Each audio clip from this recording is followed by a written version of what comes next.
Hey, hey, hey, hello and good day. I'm your host, Regina Randall, and I'd like to welcome you to Faith in Theory.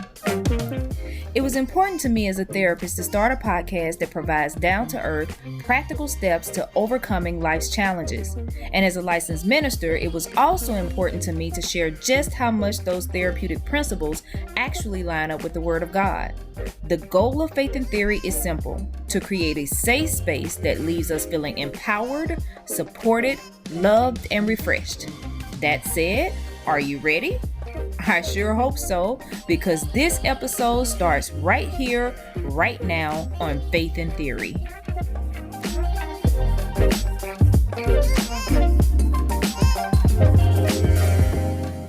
So excited to chat with you. Oh, I know. We've been talking through the messenger and on the Your Turn to podcast, and now we finally get to see each other and talk. What a thrill, right? That this is even happening. Like, we're doing it.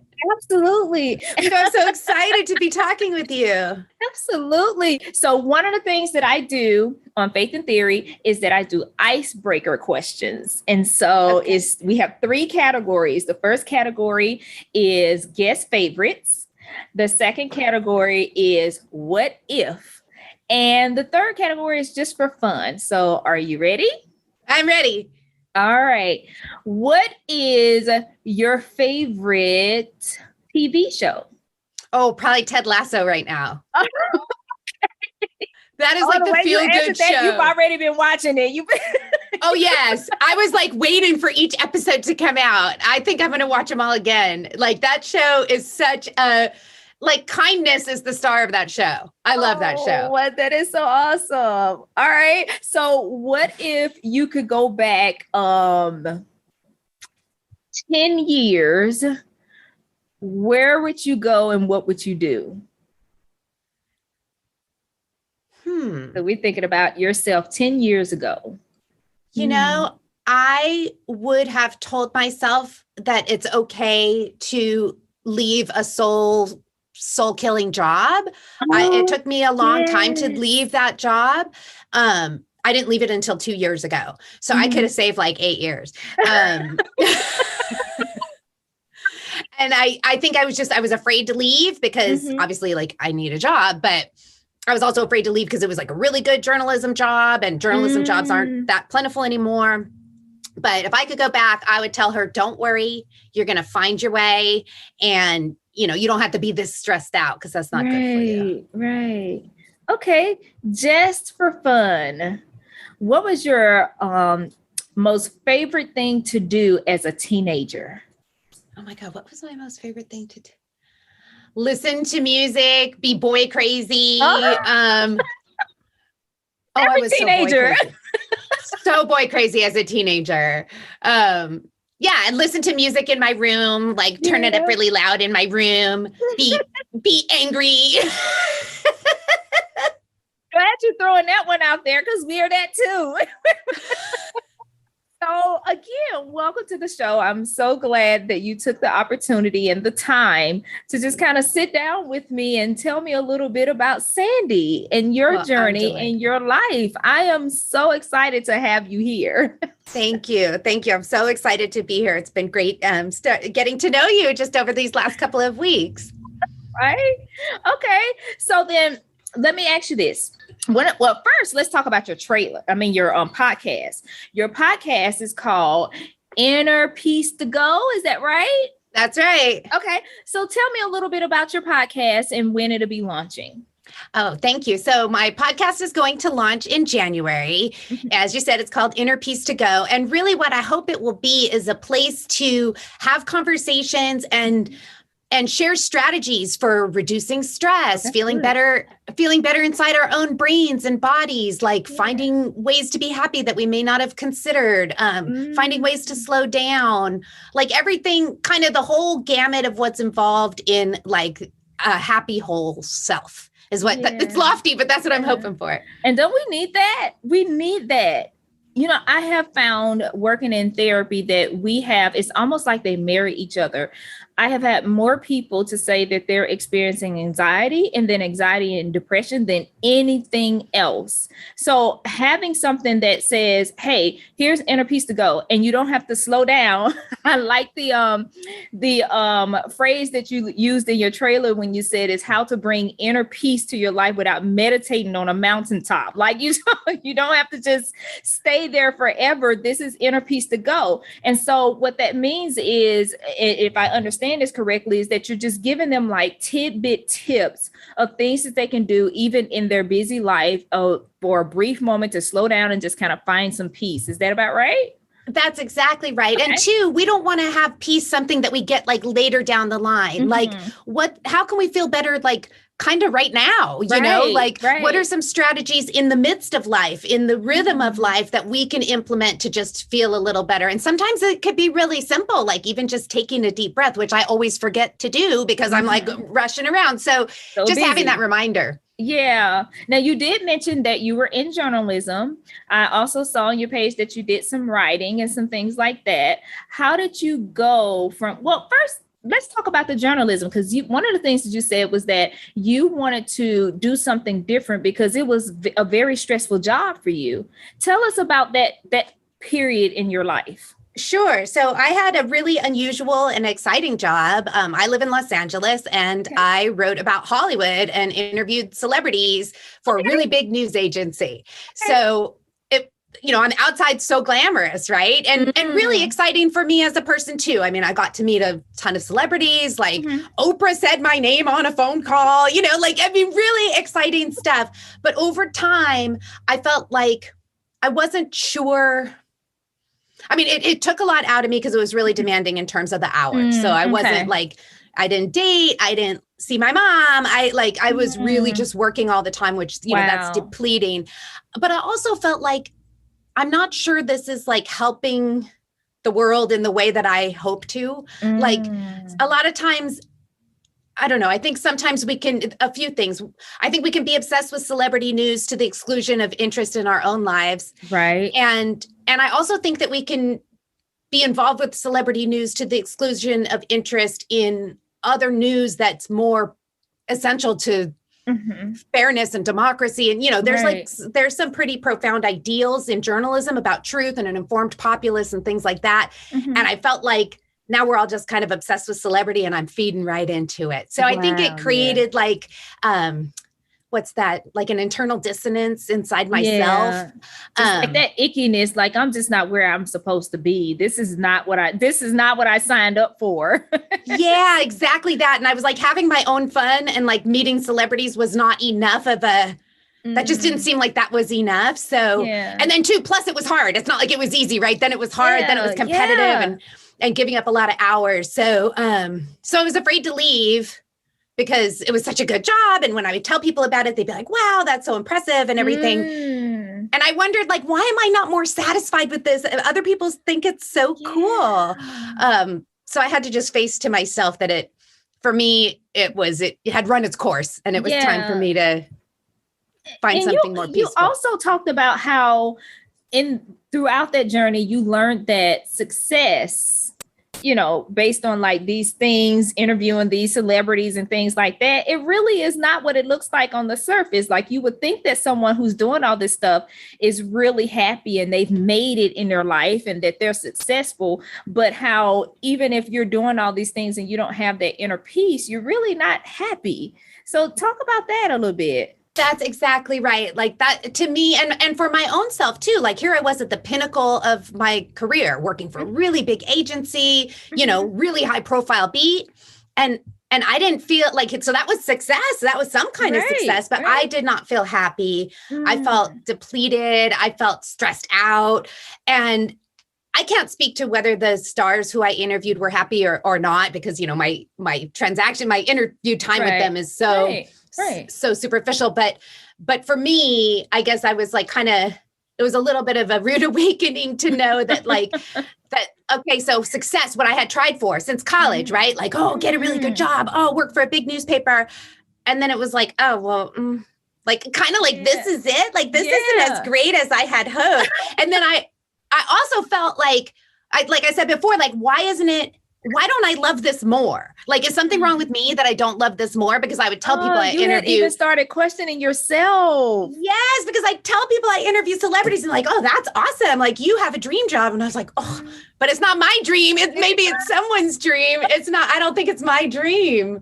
Yeah. So yeah, that was a big awakening. And that's part of the reason why I want to start this podcast and why I made this shift in my career, because success and happiness are not necessarily aligned the way maybe I was raised to kind of think they were, or culture raises us to think they are. What would you say to someone who is young and up and coming in any career field about how to measure success? Like, we know that just because you have a lot of money and you're meeting famous people, that doesn't mean that you're going to be happy. So how would you measure success and happiness? What would you say to them? That's such a good question. I mean, I think part of it is you have to just know yourself and allow yourself to know yourself. You know, like I was saying about how like, oh, well, what's wrong with me that I don't like this? Like, but I knew myself, like, I don't like it. So, right. So I think that's part of it. And I think also just to really, to pay attention. Like, if it doesn't feel right, it might not be right, and honor that. Like, you know how they have that gut feeling, and and a lot of times we do actually feel stress, like kind of in our gut. I'm sure you hear that from your clients. And to honor that, like, that's not just there for nothing. Like, pay attention to how you feel in your body.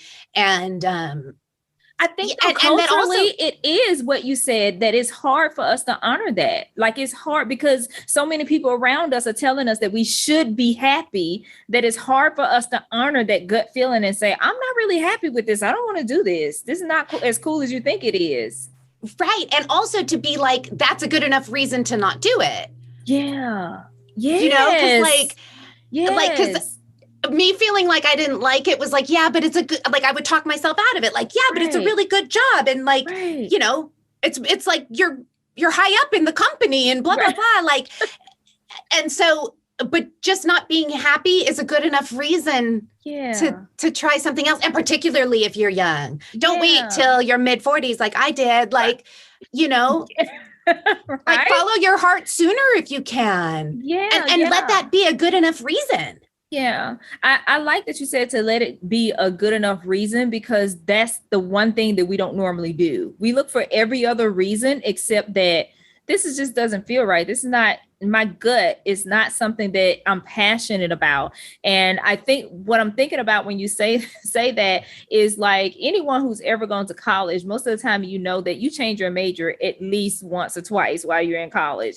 Those of us who are really like trying to find that passionate thing that's within us, they will change their majors multiple times in college. And it's kind of frowned upon that you change your major in college. And I guess I can understand that because it's a cost to college. But if you think about it, they're really just trying to find what fits for them. They're trying to find what fits for them in this world. So I like when you say, really, to just give yourself permission to say, this is not working for me. I don't want to do this. I'm not happy. Yeah. Don't go all the way down the road and then, you know, and then you're way more entrenched, and then it's way harder to leave because now you got a lifestyle that depends on the salary and whatever. I heard Brene Brown say something. She was being interviewed, and she said that she's super skeptical of the people who are like, I'm on this track, I'm going to be a lawyer, but they're like 18, right? Or they're 19. They just started in college, and they're like, this is what I'm going to do. And she goes, that's the recipe to be like miserable in your mid 30s or 40s, you know, because it's like, you didn't take the time to do exactly what you're saying, which is feel around. See, explore some things. Yeah. And if you think about it, we explore relationships, and maybe not a lot of people explore relationships, but we explore relationships for the most part, learning what we like, what we don't like, you know, communicating with our partners, like this isn't okay. And if I don't like you, I guess we're going to have to cut this because this is not healthy, right? We were in relationships with people before we were in relationships with jobs. Even if the job is more stressful, that is a crazy dynamic when you think about it. Like, you feel obligated to stay in this thing that is sucking you dry and draining you. But you're more likely to say, I'm going to leave this relationship than I'm going to leave this unhappy job. But the job itself is a relationship too. That is so insightful. I never thought about it like that. But yes, I mean, we have no trouble saying to a partner who's not, showing up for us to be like, this isn't working out. But with the job, you're like, okay, I guess I'll just do it, like. I got to stay here. It's a good job. I'm successful, but I'm not happy. Yes. So how did you go from that place of saying, this is very stressful. I know that everybody around me is saying that I should be happy, but I'm not. How did you go from that place to saying enough is enough? It's time for me to get out of here. Yeah, it was really, I'm not going to lie about it, was really scary. I felt really scared. I was obviously scared to like give up my salary. Not like I was making a ton of money, but I had a paycheck coming in. Right.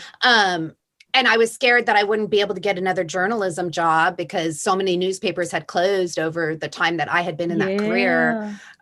So it wasn't like you could just, when I first started as a journalist, there was newspapers in every city in town. And, obviously now there's not. So I was really scared, but it came to the point where I was like, okay, I'm in my middle 40s. I'm going to have to work for another 20 years before I can retire. I'm not going to make it doing this. I'm not going to last 20 years at this. Yeah. Do you think it was the age that made a difference? Like when we get to a certain age where, and I'm just speaking from myself and the people that I know around me, like you get to a certain age and you just think to yourself, enough, I'm just exhausted. I'm tired of being on this wheel and I just want to be happy. Do you think age played a part in you being able to say, I'm cutting ties? I think so. And also just my experience has been as you get older, you kind of know yourself more. So it wasn't like this was going to change. Like I had already tried a bunch of strategies to like minimize the stress that it caused me or, find my purpose outside the job and stuff. Like I had already tried a lot of stuff to make it more palatable. So, so like by that point, I couldn't keep fooling myself. It's like not like I was going to stumble across the right solution that was going to make this all fine. But yeah, I do think age has something to do with it. Like you do, this is your one life. Right. Is this what I'm going to do for another 20 years when I'm already miserable now? Like, that's going to be terrible, It sounds to me like, and because I was in my 40s when I did my career change, and it sounds to me like when you hit that mark, your priorities change. It changes. It's like, for real. It's really not even all about the money anymore. I just need some peace in my life. I have gone 40 years running a rat race, dealing with people, dealing with attitudes, dealing with personalities, dealing with unfair things or unfair treatment. And I'm just over it. I need to do something that's going to be beneficial to my soul, not just to my pocketbook. Oh, that's so beautiful. And it's funny because like hearing you say, oh, counseling's not for me. It's like, oh my God, I could see why you're so great at it. I could just feel that energy. Like it's so for you, Oh, I was running though. I think I still ran for about a year and a half, even after I knew that he was saying counseling. I was like, you're like, no, this is not for me. Are you kidding me? It really does take that leap of faith. I mean, you have to be willing to take a leap of faith and just, know that you're going to find something better or you're going to create something better for yourself than being in that stress cycle. So what was it like for you when you broke free? Yeah, it was scary. I mean, thank God I have such a good support network, like my friends really believed like, Sandy, you got to ditch that job. That you are stressed out and miserable. My husband has been incredibly supportive. That is so awesome. Thank goodness for it because, in this country, like health insurance is an issue. And I was worried about being able to afford my health insurance and my rent if I didn't have a steady income. I mean, as anyone would be worried about that. So that had kind of kept me in the job. Like, well, I can't really afford to not have a job, So that was really scary. And I did end up taking a huge pay cut. I started doing freelance writing. So thank goodness I had those relationships where I could at least do that. But it was like I was making a quarter of my salary, but I was still kind of pulling through. So even though it was scary, I also could feel myself having the opportunity to grow. And I also had a chance to restore what had been depleted. Like, wow, that I is got a so lot of important. Yes, I was spent, dude. I was so spent. Yes. And like, so I got a chance to just like get regular amounts of sleep and, Yes. exercise and go outside. And like, I did crafting and I made like little dolls and, I cooked and I listened to like living a your million. best life is what you're saying. I unwound. And it was so needed. It was almost like, oh yeah, that's who I am. Oh, right. I had forgotten. I had become so detached.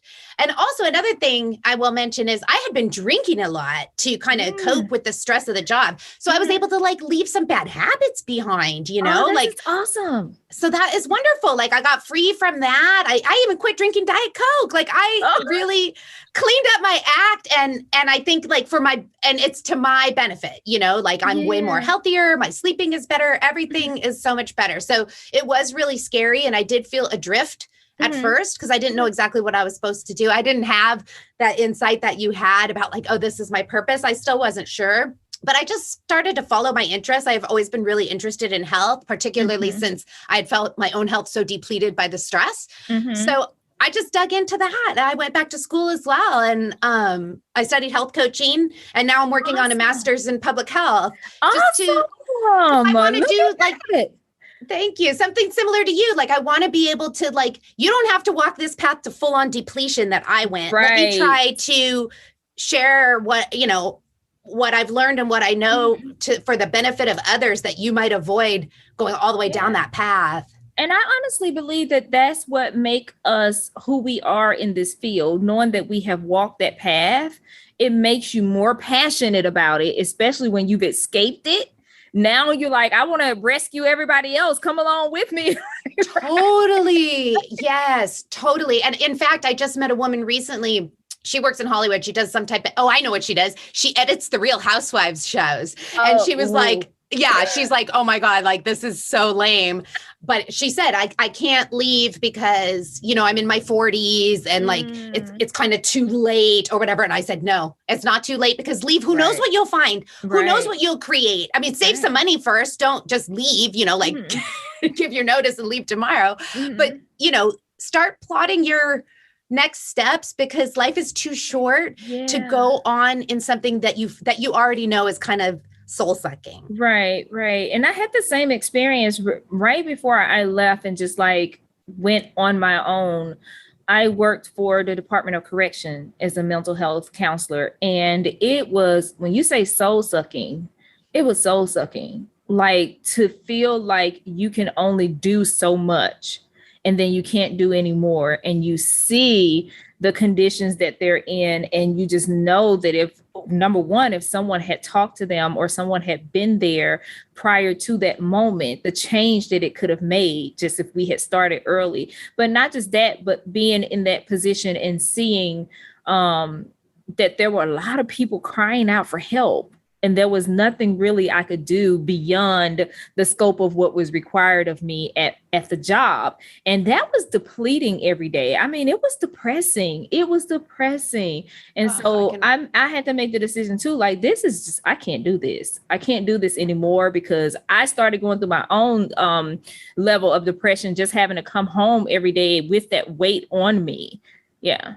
I can't even imagine. Well, and two, like you want to be able to give your gifts as freely as possible. And it sounds like in that context, like you're up against so many institutional barriers. Yes. Wow, this is good. All right. So one of the things that you talk about wanting to do in your podcast was really being able to talk to people about how changing their mindset will help to change how they feel inside.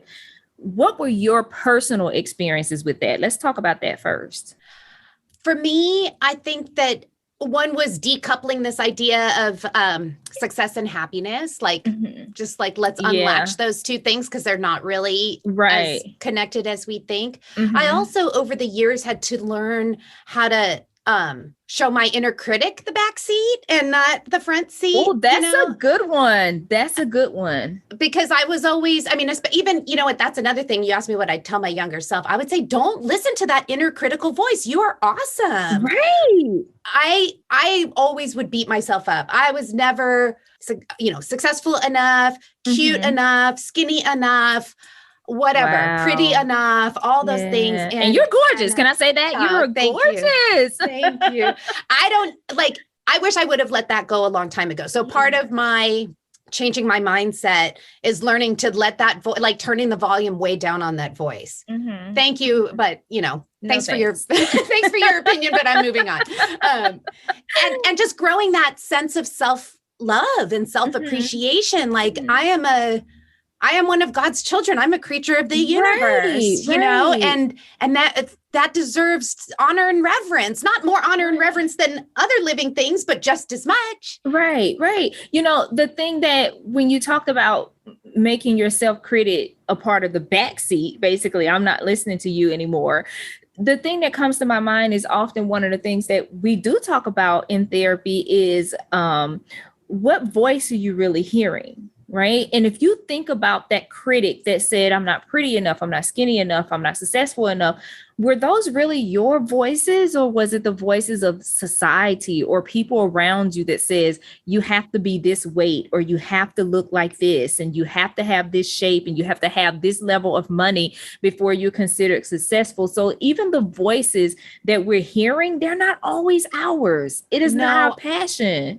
No, I agree with you. And my therapist would ask me that same question. And I absolutely think and one of my little quotes that I give to myself is, you are not the voice inside your head. You are the one who is listening. Oh, so, yes. That was not my voice. That really, I do think it was society and advertising and, the mean girls and that too. That too, I can relate. And this is the biggest thing that's crazy to me, is that even though when we start, let me say, number one, the fact that you and I are doing this podcast and sharing this and being transparent, you know how many people are going to be helped from that? Because number one, it is so many people who are afraid to just be honest in what they're feeling and their fears and the things that they're having that's going on in their life, because society told us we had to be strong and to shut up and just deal with it, and you should be happy together. Right. But here's the weird thing, is that when you really start hearing how people are not happy and they're having the same experiences that you have, it's a wonder why this whole dynamic in society is still living. You know what I mean? If everybody is I'm not a size 1 and I'm still happy, then why is being a size 1 such a big thing still? Why have we not debunked that? I know. It's we're all being duped. It's the emperor has no clothes. It's we're all chasing some ideal that none of us actually even believes in. Right.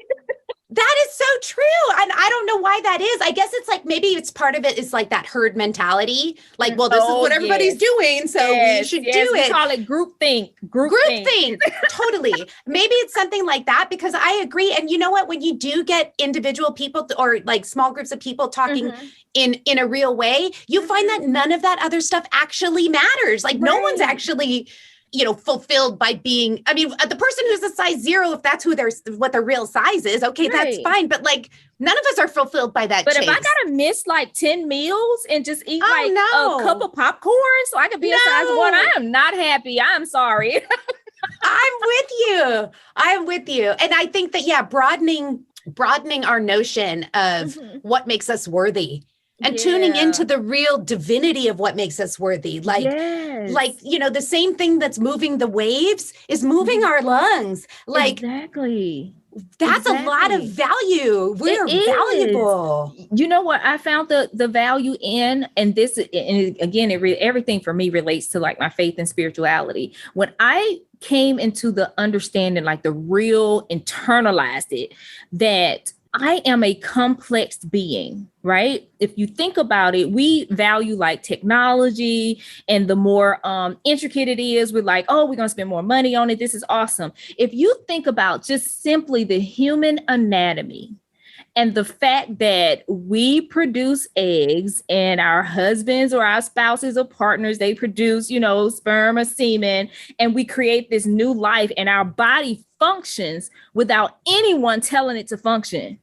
Like it does exactly what it's supposed to do without anyone telling it to do it. And we're the only thing that cannot be duplicated. It's miraculous. We're so complex. That in alone says, I am awesome.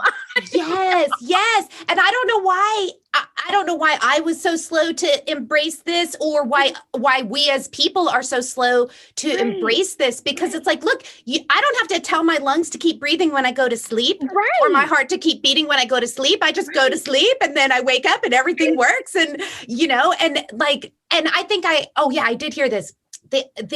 Our chances of being here on this earth exactly as we are with our DNA and our everything is 1 in 400 trillion. Whoa. That's how amazing we are. That's how unique we are. When you said that we're the only thing that can't be replicated, for real, we're talking 1 in 400 trillion. I don't even know how many zeros that is. That's a huge number. Yeah. And then if you even think about fingerprints, like no one's fingerprints are exactly the same. And if you think about every single breathing being that has been on this planet having a different set of fingerprints. Yeah, we're magnificent. We're magnificent. Exactly. That lets you know, like, I am special. I'm something special. Before me, there was none. And after me, there will be no more. It's just me.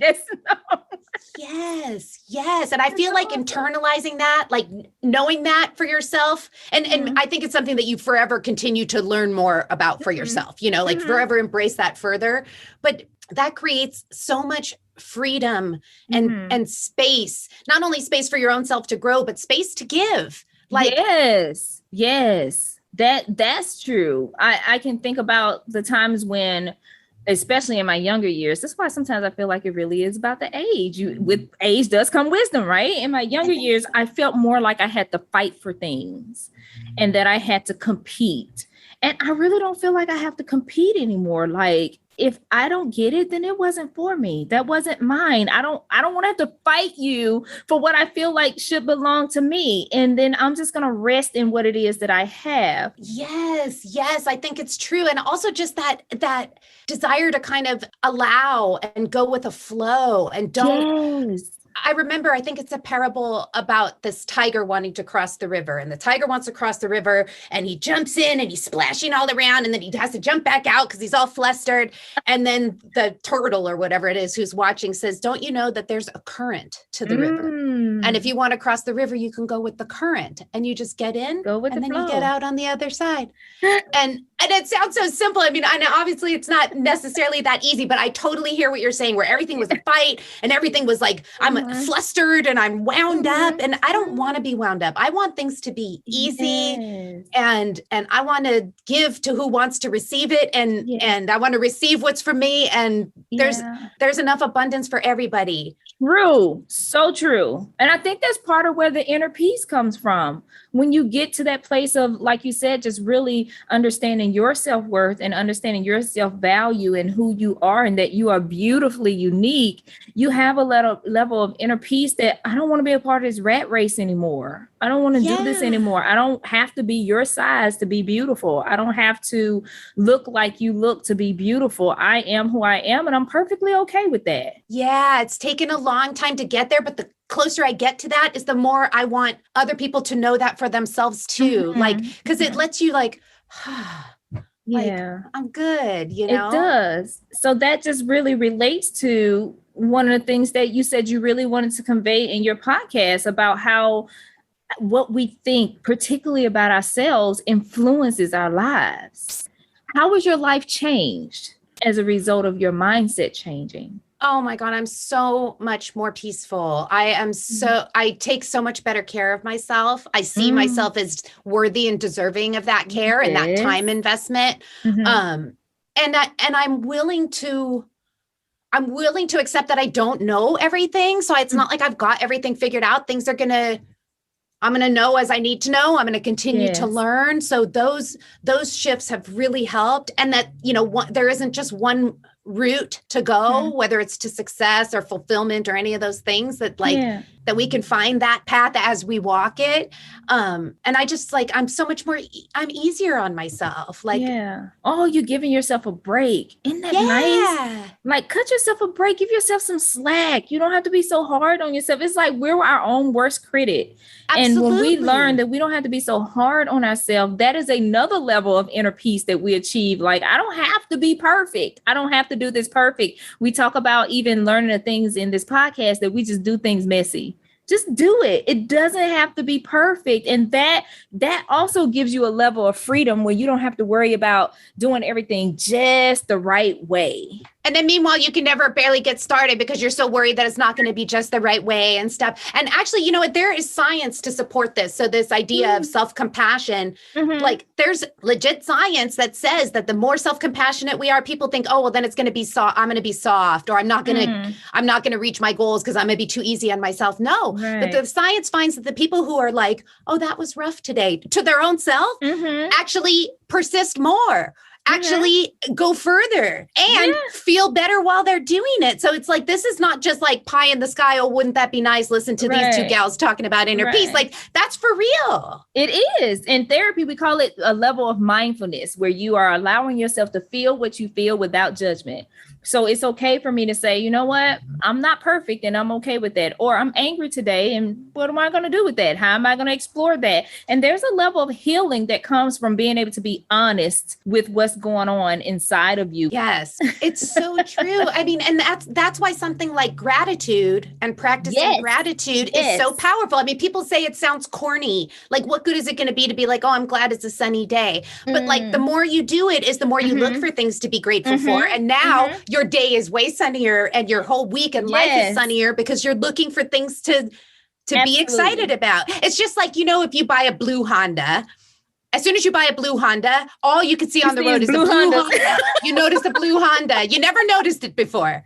I mean, that's the same thing with gratitude, right? If you start looking for things to be grateful for, you can see them all over the place. And you don't need to be a scientist, which I'm not, to know that like having more things to be grateful for would make you feel better. Exercise is another thing that we use to say, okay, let's kind of change this dynamic, get up and move.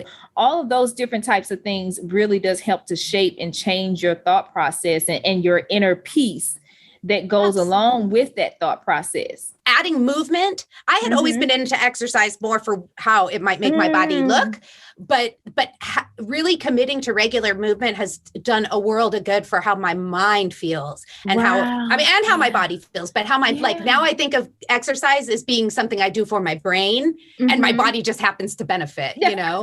That's true. That is true because you get like those feel good, hormones pumping when you start exercising. So you're doing it for your brain. You're doing it for your thought process. You're doing it so that one of the things that is a stress reliever is being able to exercise and to get up and get mobile. So you're creating a level of inner peace within yourself just by getting up and getting moving. Because you know what? Self-care doesn't have to be like that. Doesn't have to be something that's expensive. Self-care is something you could just do, you know, like I think that now self-care has got like into the marketing thing and it's like, it means buy this like $40 candle, but that's not what it means. Like I use the free meditation apps. I go for a walk just outside. That's my exercise. Like those, like all it costs is like having a pair of good shoes, you know?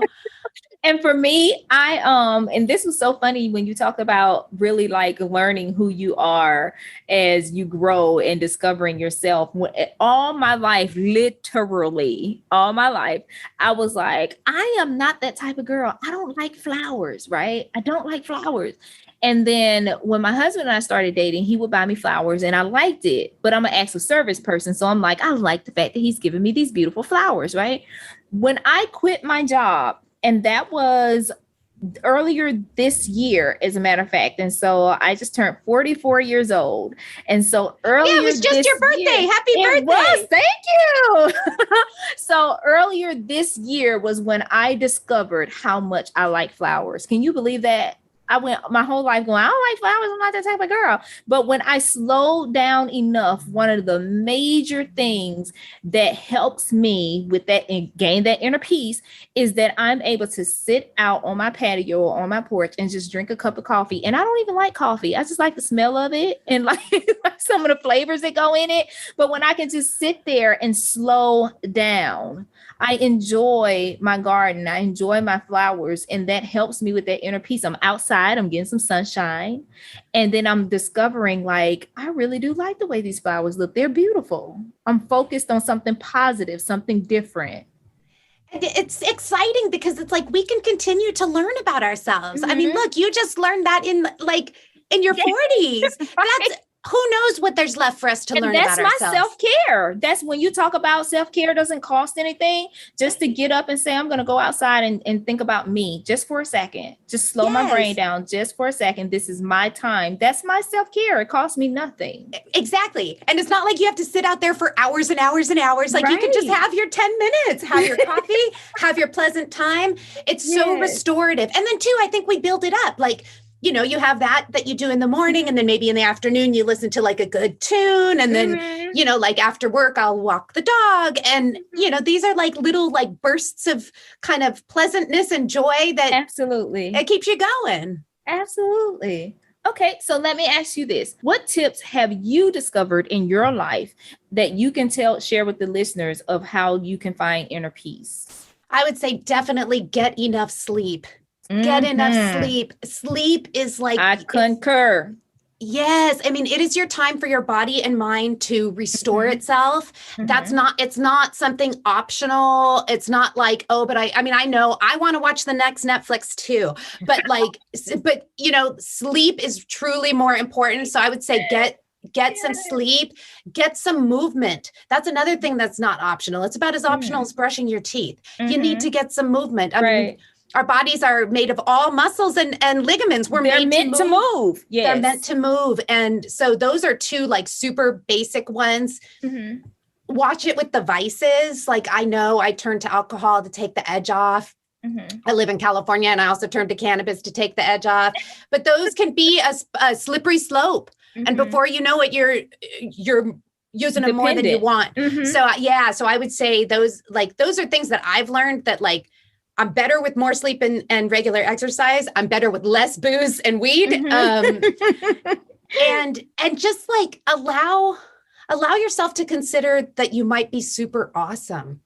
Whoa, say that again. I love it. Allow yourself to consider that you might be super awesome. I mean, you are 1 in 400 trillion. You are a miracle that you are even here. What if you're super awesome? And I'm going to add to that. In fact, when you said the same divinity that made mountains made us, right? To add to that, I was telling someone earlier, one of the reasons why I was able to really internalize just how great I was because I realized that in my faith, God, who created the heavens and the earth and the mountains and the water and the moon and the stars and all these other things, he spoke those things into being. If you look through from the biblical context, he said, let there be with everything. He said, let there be with everything except mankind. With mankind, it says he formed mankind. That means he put his hands on us. He didn't just speak us into being. He formed us from the clay, from the dirt of the earth, right? And not only did he form us, he breathed his own breath into our bodies. So when you talk about the same entity that created the mountain, this entity created me, and he did it more intimately than he did just speaking the mountains into being. You talk about trillion, like 1 in trillions. Right. And we forget. I rock. Yes. But we forget. We think we have things figured out. We think it's about like getting the Audi and a bigger house. You know, we forget we're on a spinning ball in an expanding universe. Yeah, we don't know what the hell is happening. It's just like floating, right? It's just floating. Like who's holding this ball up? Right? I have enjoyed this so Oh my God, me too. I could talk to you for like 5 hours. I know.